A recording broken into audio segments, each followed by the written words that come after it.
Son las 13 horas, 1 de la tarde. Informativos de Radio Andújar.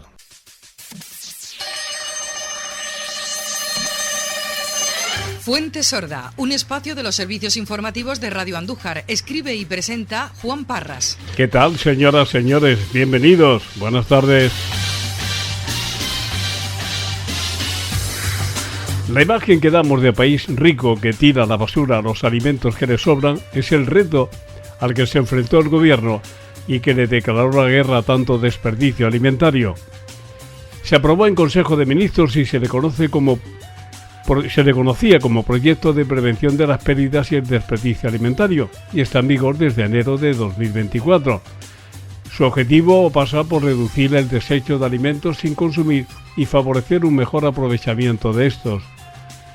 De entre las medidas que se incluyen, destaca la obligación de la hostelería de ofrecer a sus clientes la comida que les ha sobrado, sin que por ello tengan que pagar un plus, y en envases reciclables. De no hacerlo, la sanción será de 2.000 euros. De acuerdo a cómo se valoró en su momento desde el Ministerio de Agricultura, se trata de un instrumento jurídico pionero para prevenir una ineficiencia en la cadena alimentaria que está cuantificada, tome nota, en 31 kilos de alimentos por habitante la pérdida que se controla en nuestro país, lo que supone nada menos que unos 250 euros de perjuicio económico por persona. Que sepamos, solo Francia e Italia cuentan con una regulación de este tipo en la Unión Europea y cuyo objetivo es concienciar a la población, porque el 40% de la pérdida se produce en las tiendas y en los hogares y el otro 20% en la cadena alimentaria. Por lo tanto, la intención de esta orden es concienciar, pero hay sanciones por las empresas que incumplan el articulado y que irán desde los 2.000 a los 60.000 euros si no se donan los productos no vendidos o si las empresas de la cadena no cuentan con un plan de prevención, y será de 500.000 de euros si comete 2 faltas graves en un plazo de 2 años.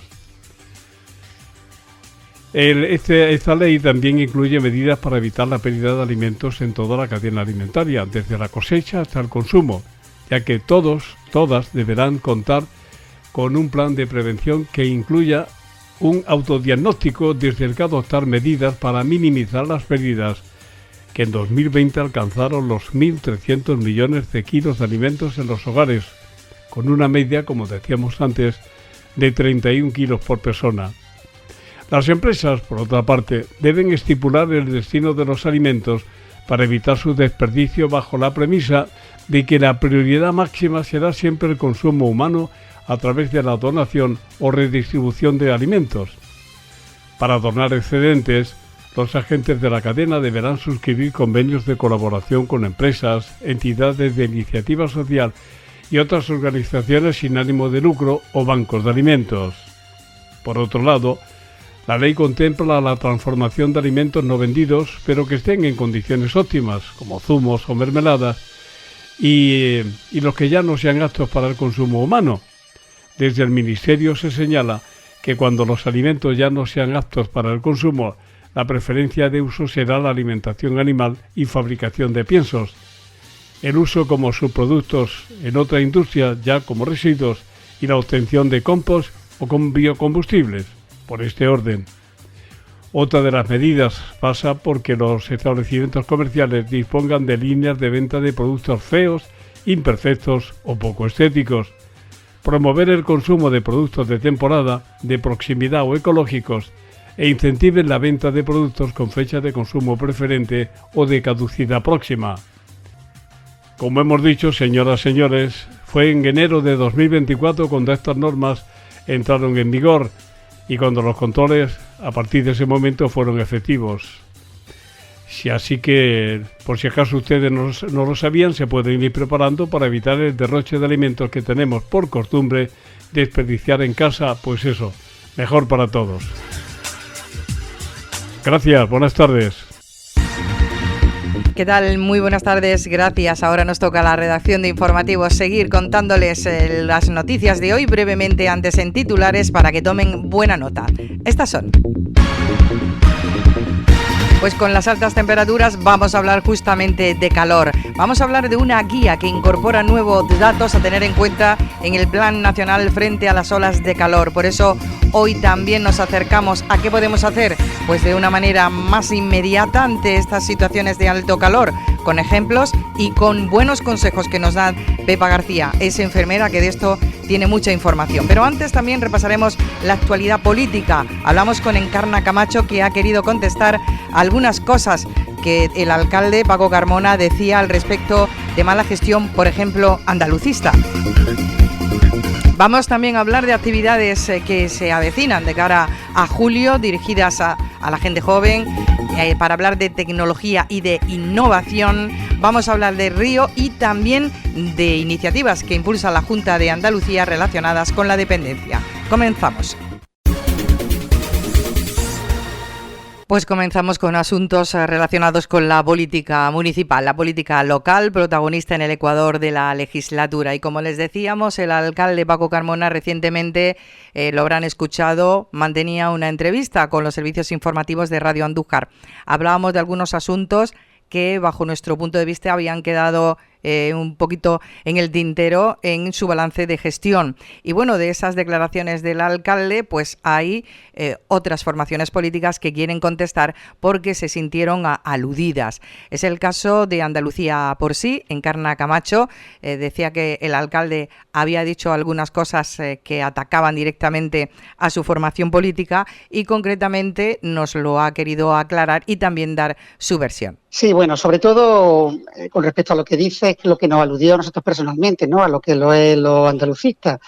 Y sobre todo el tema que más nos preocupa a nosotros, ¿no? Como es el tema de creación de riqueza y de empleo, ¿no? Él se refirió sobre todo al tema de Innova Andújar, un Innova Andújar que empezó cuando Jesús Estrella era alcalde, ¿no? Que de esto hace ya muchos años. Y bueno, pues el señor Estrella estuvo gobernando durante 3 legislaturas completas, o sea, 12 años y en mayoría absoluta. Y bueno, esos 12 años fue incapaz de poner en marcha el proyecto. Bien es cierto que lo empezó con los andalucistas, en aquel momento yo no estaba Pepe Sala, y por supuesto apoyó un proyecto que estaba enfocado para aquella realidad, ¿no? Pero en definitiva nosotros estuvimos solamente 4 años gobernando con el PP y luego fueron 8 años más los que tuvo el señor Estrella para poder desarrollar ese proyecto que no consiguió y no hizo. Y por otro lado nosotros volvimos a gobernar, en este caso yo ya sí estaba, con lo cual sí me responsabilizo más de lo que pudiera pasar en esa legislatura, en el 2015, ¿no? Hace pues ya 10 años. Y comenzamos a gobernar los andalucistas, en este caso con el alcalde Paco Huertas, con el Partido Socialista, en una coalición que yo creo que funcionó bien. Y funcionó bien porque no es que lo diga yo, es que los ciudadanos respondieron luego en las votaciones. Nosotros revalidamos nuestra confianza. El PSOE en ese momento volvió a sacar los 10 escaños que tenía y nosotros también revalidamos pues los votos que habíamos tenido antes del pacto, con lo cual entiendo que lo que el pueblo nos dio su confianza de nuevo. No pasó así, ¿no? Con la última legislatura, que el PSOE gobernó con Izquierda Unida y, bueno, esa coalición parece que no ha sido tan revalidada, puesto que el PSOE ha bajado a 4 concejales e Izquierda Unida Podemos se ha quedado con el grupo político con menos votos en toda la corporación, ¿no? Un poco en último puesto. Pero decir ya en la práctica que en esta legislatura que estuvimos gobernando con el PSOE, con Paco Huertas, que es un poco lo que puedo sentirme aludida, después de 12 años de inoperancia de Jesús Estrella y del PP, claro que hicimos cosas. De hecho, lo que ahora mismo se está moviendo, que este centro logístico intermodal, que efectivamente pertenece a los sectores 3 y 4, bueno, pues esto se modificó gracias al trabajo de la coalición andalucista PSOE de esos 4 años. Y como bien dice el alcalde actual, que el urbanismo tiene muchos papeles, pues tuvimos que hacer muchos papeles y se consiguió un avance tan importante como que ahora mismo hay posibilidad de implantar ese centro logístico. Por tanto, si algo se ha avanzado en estos años desde ese primer Innova Andújar, claramente lo ha hecho el gobierno de los andalucistas con el PSOE en su momento. Y por tanto, en ese sentido sí quería aludir en cuanto que no habíamos hecho nada. Yo creo que en ese sentido, ya hablando un poco de lo que es la implantación de industria, la implantación de lo que son grandes empresas para creación de puestos de trabajo, pues lo que es esta recta del Sotillo, llamémoslo como queramos, pero este importante suelo industrial ubicado en plena Nacional Cuarta, bueno, en lo que es la autovía, con un lugar absolutamente estratégico, pues bueno, lo tienen ahora mismo a mano y son los responsables, porque está muy bien aludir a otros gobiernos, pero ahora mismo el responsable de la situación es el Partido Popular, y lo es por completo. Lo es con una mayoría absoluta impresionante que le dio el pueblo de Andújar aquí en el Ayuntamiento, y también lo es con una mayoría absoluta en la Junta de Andalucía. Y para que la gente entienda, que lo sabe la gente, ¿no? Pero ¿qué es una mayoría absoluta? Bueno, es que tienen todo el poder para tomar las decisiones. Es que pensemos que cuando gobierna el PSOE con Partido Andalucista, por ejemplo, pues hay que consensuar las decisiones que se toman, ¿no? Y eso pues retrasa los procedimientos. Pero en este caso es que un mismo color manda no solamente en Andújar, sino en la Junta. Por tanto, yo creo que la responsabilidad que tiene el Partido Popular en la recta del Sotillo, tanto cuando gobernaba Jesús Estrella como ahora que gobierna Paco Carmona, ¿no? Pues yo creo que es muchísimo mayor que la que hemos tenido los gobiernos en otro momento. E insisto, en la época que gobernamos, o que al menos yo goberné con Paco Huerta, vamos a personalizarlo así, porque también en los pueblos, en los municipios, las personas, yo creo que son más importantes que las siglas, pues yo creo que hicimos el trabajo del que ahora se puede tirar, del que ahora podemos conseguir de alguna manera implantar algo de industria y de creación de empleo, ¿no? En esa magnífica recta del Sotillo que tantas hectáreas tiene, y todo esto teniendo en cuenta que no tenemos suelo industrial. Que si una empresa decidiera implantarse en Andújar es que no podría, porque no tendríamos suelo que ofrecerle. La realidad es que lo que nos comentaba el alcalde, que por ahora de industria, como usted dice, ahí no se puede hacer absolutamente nada. Eso sigue atascado. El alcalde ha culpado a anteriores legislaturas, anteriores legisladores del parón, del atasco, del lío, y que por ahora el gobierno local está buscando otras posibles zonas para suelo industrial, porque ahí, de hacerse algo, no sé yo si usted tiene más información que nosotros, pero de lo que dijo el alcalde, ahora mismo está todo súper estancado. Pero vamos a ver, esta situación sobre todo, el alcalde lo explicó también, yo he tenido oportunidad de escuchar la entrevista, de los sectores que hay desde lo que es la recta del Sotillo. Desde Marmolejo está el sector 1, 2, 3 y 4. Y efectivamente el 1 y 2 tiene ciertos problemas que el alcalde lo explicó que estaba en manos privadas, que había también un embargo de Roscasares, en fin. Pero el sector 3 y 4 fue el que los andalucistas, junto con Paco Huerta, con el PSOE, estuvimos trabajando para, lo que está diciendo, desenmarañar, ¿no? Para poder desenquistar, ¿no? Y se hizo, se consiguió convertir esos dos sectores, que son los más próximos a Andújar, que se convirtieran en un centro logístico intermodal. ¿Cómo es que ahora la Junta de Andalucía decide implantar un centro logístico también en Bailén? Por mucho que los suelos son de la Junta o dejen de ser de la Junta, el procedimiento urbanístico con el que iniciamos Paco Huerta y yo, o nosotros, fue en el 2015 o en el 2016, tuvimos que poner en marcha un poco el gobierno. Esos 4 años de legislatura, de verdad, ¿ya cuántos años lleva gobernando la Junta de Andalucía también el Partido Popular? Y la decisión de implantar un centro logístico en Bailén es que no nos descarta absolutamente, porque si encima los procedimientos son tediosos, bueno, pues es que lo que piense cualquiera, es lógico que nadie va a implantar 2 centros logísticos separados por 30 kilómetros. Sería absurdo, imposible. Y nosotros llevamos con este trabajo muchísimos años. Por tanto, el alcalde del Partido Popular debía haber exigido a la Junta que se apueste por Andújar y no por otros municipios que tendrán todo el derecho en desarrollarse como consideren, pero que es como si nos estuvieran quitando un proyecto en el que llevamos embarcados muchos gobiernos mucho tiempo, ¿no? Y yo, desde luego, en este sentido, responsabilizo a la Junta de Andalucía, que es del Partido Popular, que es que el Ayuntamiento tendrá también una labor secundaria, que también está ahí, y a nuestro alcalde, desde luego, por no presionar a los suyos, ¿no?, a los que tanto defiende y a los que no se atreven ni a chistarles, ¿no?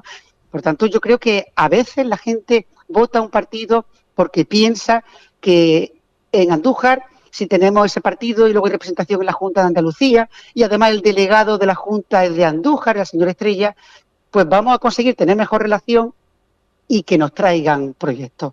Cuando estamos viendo que es todo lo contrario, porque al final lo que hace la Junta de Andalucía del PP es callar a Paco Carmona y no exigir lo que es nuestro y lo que nos corresponde.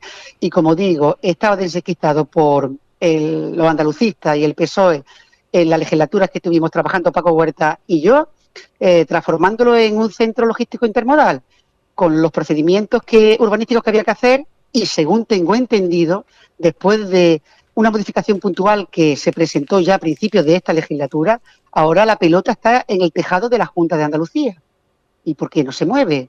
La responsabilidad está clara y que no intente buscar culpables en otros cuando él es ahora mismo el responsable de Andújar y, por tanto, el culpable de lo que no salga bien. ¿Quiere usted añadir algo más? Bueno, porque se habló de suelo industrial, siempre se ha aludido en más de una ocasión anteriores legislaturas, ¿no? De cosas que se hicieron mal y que, bueno, el equipo del Partido Popular está ahora, decía el alcalde, desatascando o continuando, ¿no?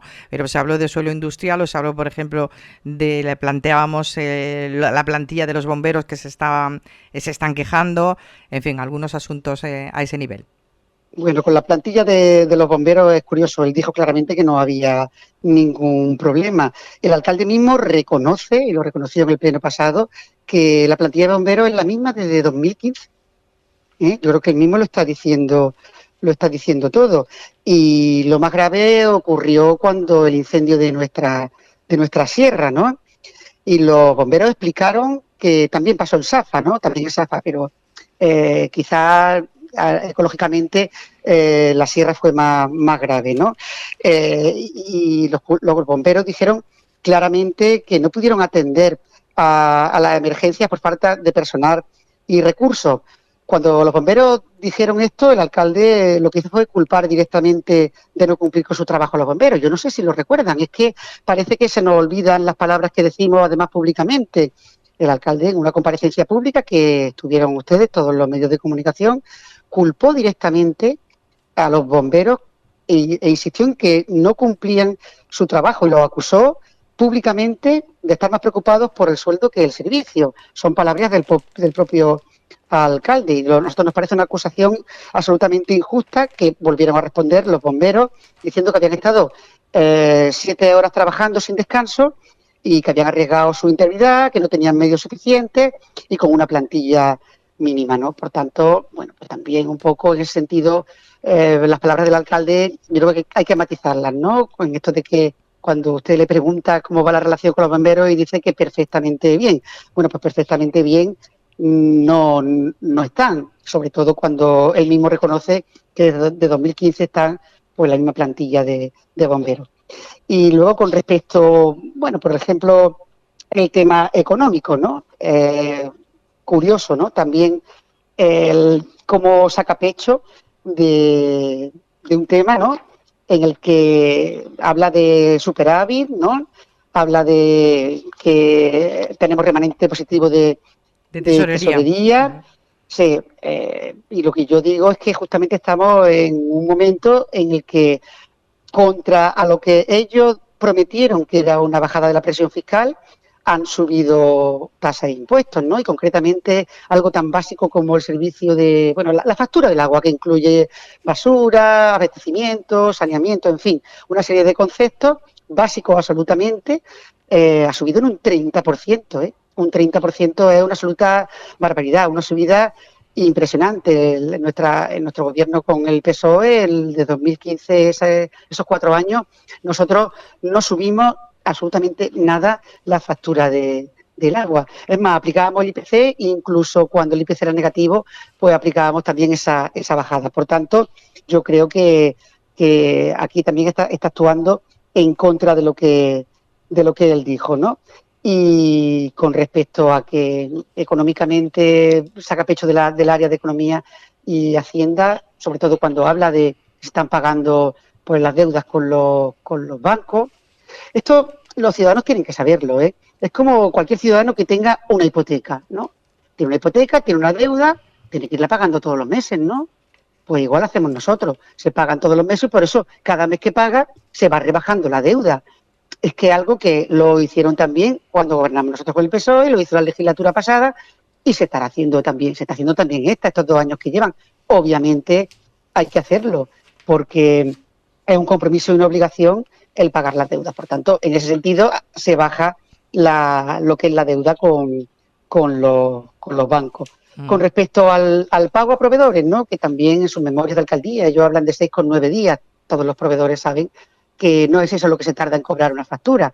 El procedimiento telemático de la factura es tan complejo, intervención tiene tanto papeleo que desde que se presenta la factura hasta que se cobra, pues pasan semanas, incluso meses, y por tanto una vez que ya se contabiliza, después de haberla presentado meses antes estos proveedores, pues bueno, sí pueden pasar esos 7 días que dice el alcalde, pero que un proveedor no cobra en 7 días actualmente. Y con respecto a ese remanente positivo de tesorería, recordemos que el año pasado fue un remanente negativo. Yo creo que el Partido Popular no ha sabido aprovechar pues algo que se les dejó, ¿no? Que fue un ayuntamiento saneado. Ellos tenían los recursos, tenían un ayuntamiento con liquidez, además tienen la Junta de Andalucía con su mismo color político, la legitimidad que le da una mayoría absoluta tan importante, ¿no? Pero lo que han hecho es malgastar el tiempo con propaganda y con inacción y promesas vacías. Con respecto al tema de los millones que hay en caja y los superávit, que él nos dice tanto en la entrevista que ustedes le han hecho, pues nosotros no vemos que, a pesar de la subida de impuestos, esto se repercuta en mejoras en nuestras calles, ni tampoco más limpieza, ni nuevos proyectos de empleo, ni más policía local por las calles. Y, en fin, tendrán mucho dinero, pero no tienen un plan, y tendrán mucho dinero, pero es que no ejecutan ni su propio presupuesto. El presupuesto de 2024, que hemos tenido la liquidación hace poco, la liquidación refleja exactamente en lo que se han gastado su propio presupuesto. Bueno, pues entre unos temas y otros, casi un 40% sin ejecutar del presupuesto. Con lo cual, como digo, a pesar de subir los impuestos, tenemos menos servicio. Y bueno, esto es lo que yo tengo que opinar con respecto a lo que el alcalde dijo un poco así a grosso modo el otro día en la entrevista que ustedes le hicieron. Pues como les decíamos, teníamos mucho interés, dada la situación meteorológica que tenemos. Ya se nos ha venido el calor encima, o la calor, como decimos en Andalucía. Teníamos pues necesidad de recabar información, datos acerca de qué cosas podemos hacer para mitigar el calor, qué cosas no debemos hacer ante las altas temperaturas. Y lógicamente, qué mejor que en el ámbito sanitario buscar a alguien que nos pueda dar estos consejos, porque evidentemente por la experiencia van a saber decirnos siempre pues, lo que les digo, que sí y que no. Pepa García, ¿qué tal? Buenos días. Buenos días, ¿qué tal? Pues mira, aquí preparándonos para la calor, aunque ahora nos dicen que con esto que nos estamos un poco, no sé, descolocando en un junio con una dana que viene, una dana que va, que suben, que bajan las temperaturas, pero lo que es cierto es que ya nos tenemos que preparar en nuestra localidad para los veranos que cada vez son más calurosos. Cada vez la exposición al sol parece que es más peligroso y hemos dicho, vamos a ver qué nos cuenta Pepa, qué consejos nos puede dar ante una realidad que existe, que tenemos que ir, lógicamente, cuidándonos. En más de una ocasión, cuando hemos hablado contigo y con personas del distrito sanitario en Andújar, cuando atendiendo al invierno, atendiendo al verano, dependiendo de si era mucho calor, era mucho frío, de momento salía el tema alimentación. Tanto si es para situaciones de mucho frío como la alimentación nos puede ayudar a que nuestro cuerpo trabaje bien, como, por el contrario, si son las altas temperaturas, la alimentación también es fundamental pues para llevarlo todo mejor, ¿verdad o no verdad? Efectivamente. En primer lugar, quiero darte las gracias, Paqui, y darle las gracias a Radio Andújar por permitirme estar en vuestro espacio. Espero poder dar una serie de consejos para prevenir o mitigar los efectos negativos que tiene el calor, nuestra calor. La nuestra que es muy particular. El calor excesivo sobre la salud de todos los ciudadanos y de todos, y sobre todo de las personas más vulnerables.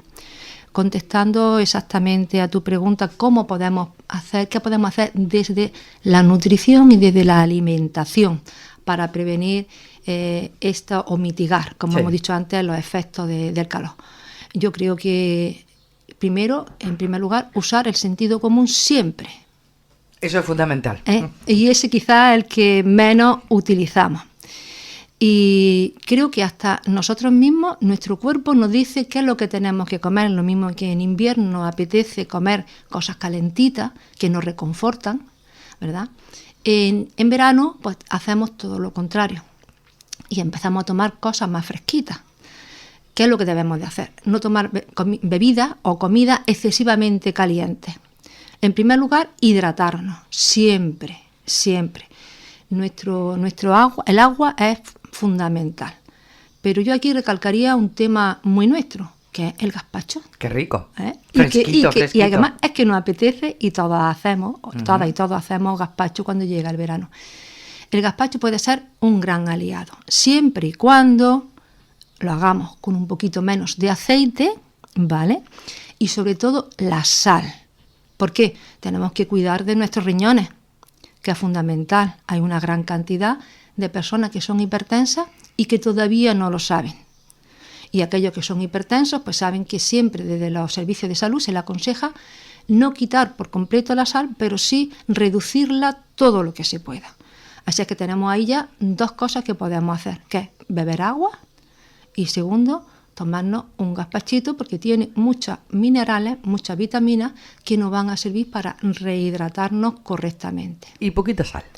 Con muy poca sal, si es posible ninguna, y aceite, cuidado. Recomendamos siempre tomar 3 cucharadas de aceite al día por persona. Y nosotros en la tostada de la mañana le echamos ya las 3 cucharadas de aceite. Casi, yo diría que sí. Pero eso es por grasa, por grasa, ¿vale? Entonces tenemos también que cuidar ese aspecto. Pero en concreto, con el calor, primero beber agua y luego después a las personas que son más vulnerables, si estamos cuidando de alguna persona mayor en casa, pues tener cuidado y tener la precaución de ofrecerle agua. ¿Por qué? Con la edad la sensación de sed se disminuye. Las personas mayores no te van a decir nunca que tienen sed, aunque le preguntes. Tú le preguntas, ¿tienes sed? No. Y pues no te doy agua. Bueno, pues no. ¿Tienes sed? No se pregunta. Se le ofrece el agua, que no hace falta que esté fría, que no pueda beberlo, un agua fresquita continuamente a las personas mayores. Y sobre todo a los niños menores de 3, 4 años, hay que estar siempre ofreciéndole agua, dándole agua. A los niños que son de pecho, pues habrá que darle de mamar más a menudo, ¿vale? Entonces nosotros tenemos ya ahí la hidratación en personas vulnerables, niños, ancianos, pero sobre todo también a las personas que tienen alguna enfermedad crónica, sobre todo a los enfermos renales, a los enfermos cardíacos, a todo eso hay que ofrecerle agua. Y si somos nosotros los que tenemos esa patología, pues evidentemente saber que tenemos que llevarnos nuestra botellita de agua y seguir bebiendo. Pero hay más cosas que podemos hacer en verano, sobre todo el tema del huevo. ¿El tema del huevo? El tema del huevo. A ver, el tema del huevo, ¿qué es? Pues que en verano sabemos que hay mayor posibilidad de coger una infección alimentaria. Entonces, pues cuidadito con que los huevos estén siempre limpios y que estén en frigorífico, que cuando vayamos a utilizarlos, si vemos que tienen suciedad, en ese momento se le da con un pañito húmedo, en ese momento, no antes, el huevo no se debe de lavar antes, sino en el momento de consumir, secarlo y entonces lo podemos utilizar, que sean huevos frescos, ¿vale? Y sobre todo con la contaminación cruzada. Ahora tomamos mucha comida cruda.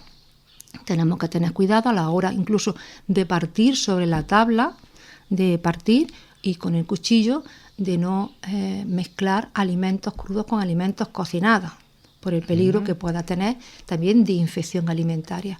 Con eso pues vamos a evitar alguna diarrea, vómitos, etcétera, etcétera. Que no nos damos cuenta, ¿no? Claro, Creemos que en la tabla no pasa nada. No, la tabla hay que tener mucho cuidado porque ahí es donde con el cuchillo siempre estamos haciendo pequeñas muescas en la tabla y ahí puede quedarse en algún momento algo que no nos va a venir bien.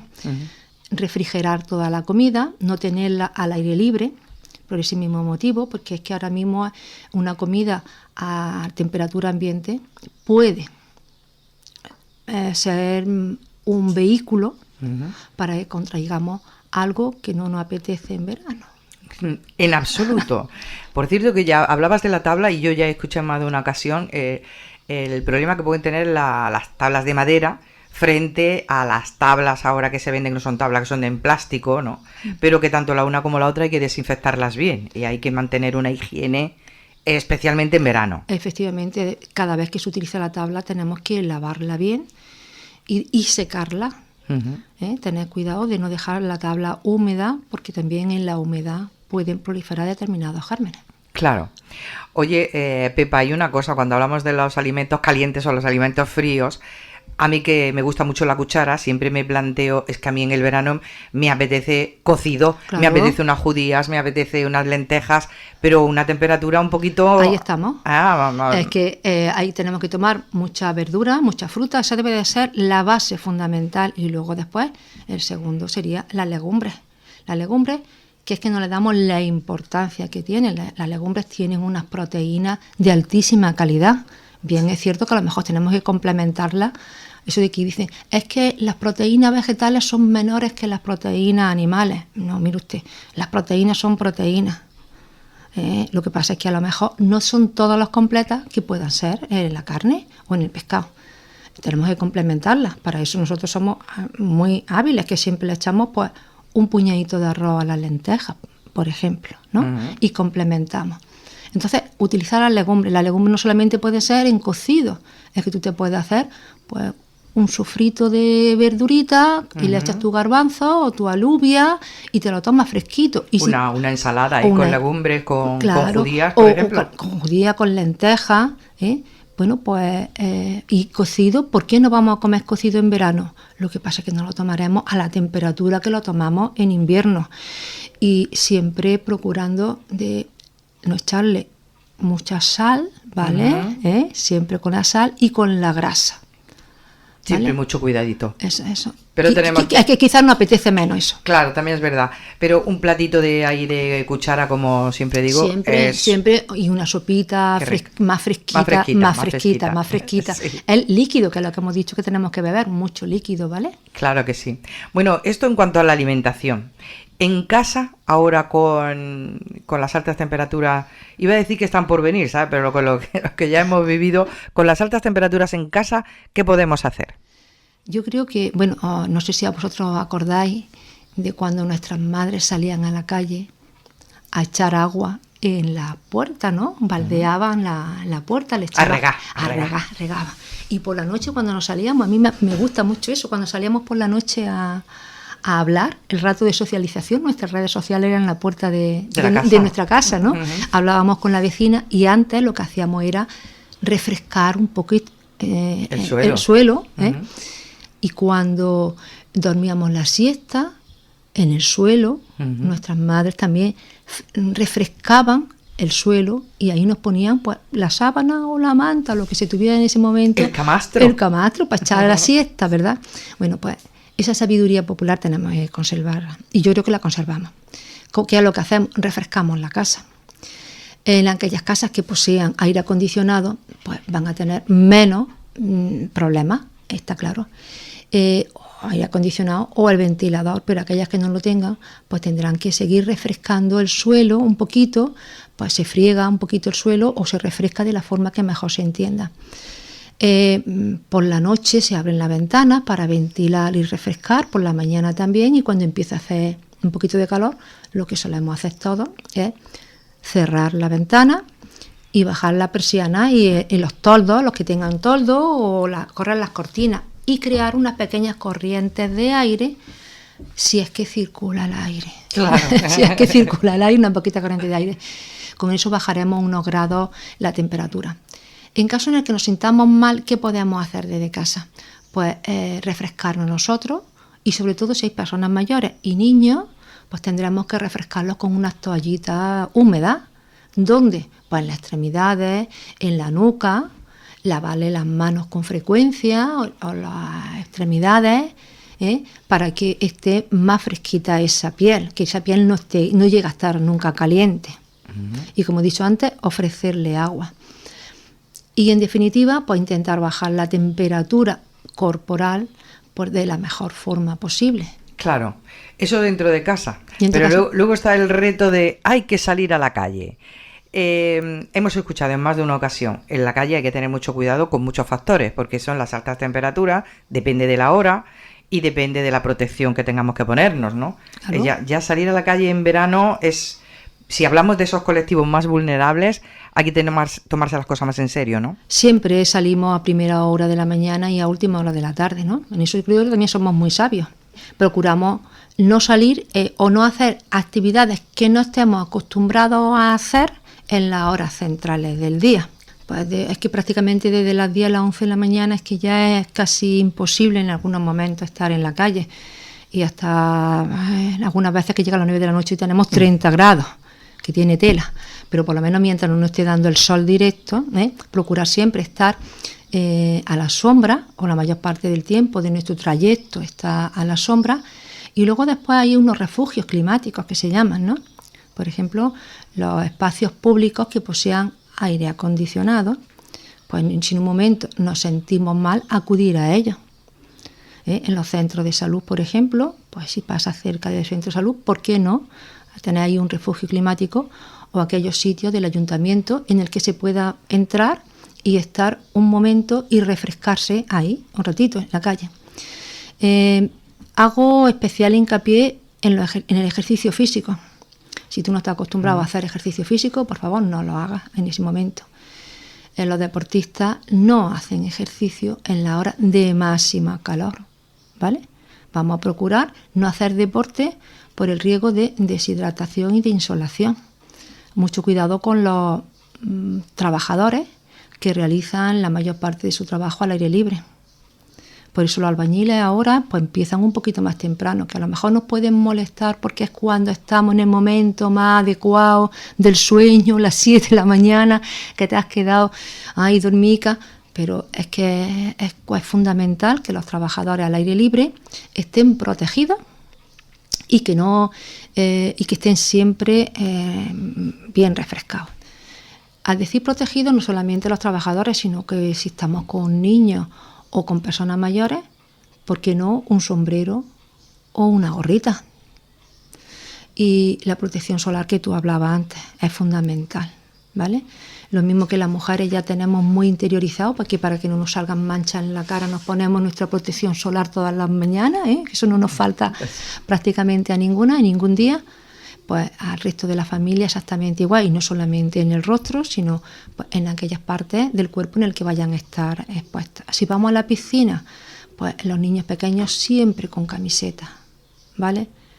La camiseta se puede refrescar y no deben de estar expuestos al sol. Tenemos que tener en cuenta que los efectos del sol son acumulativos y que tarde o temprano eso debe de pasar factura, porque para eso está el sol, para recordarnos que esos efectos son acumulativos y que llegará un momento en el que podemos tener alguna lesión que es mejor evitarla desde el primer momento.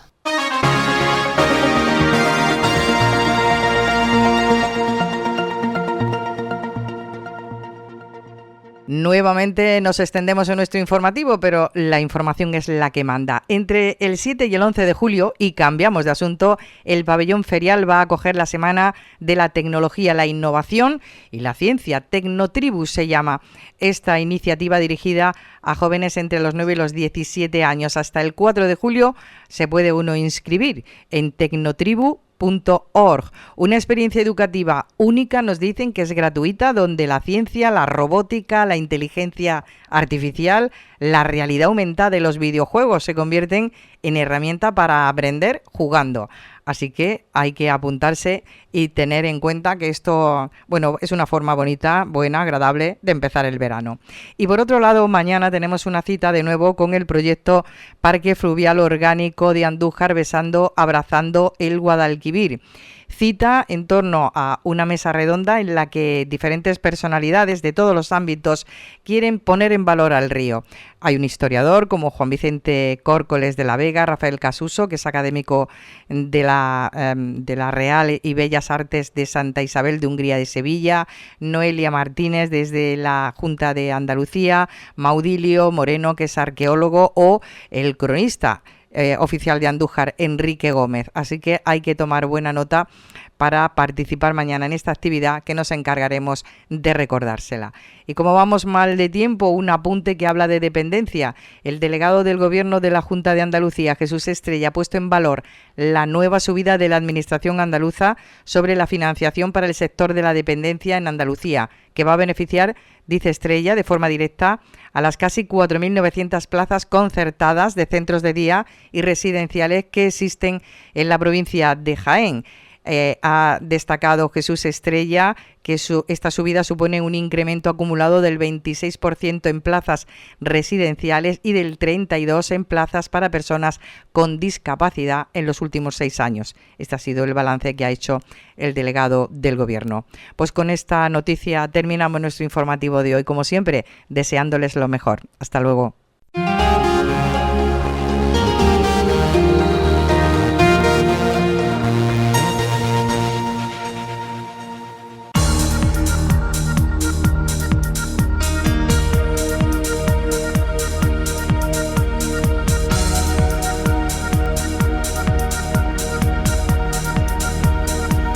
Radio Andújar, profesionales al servicio de la información.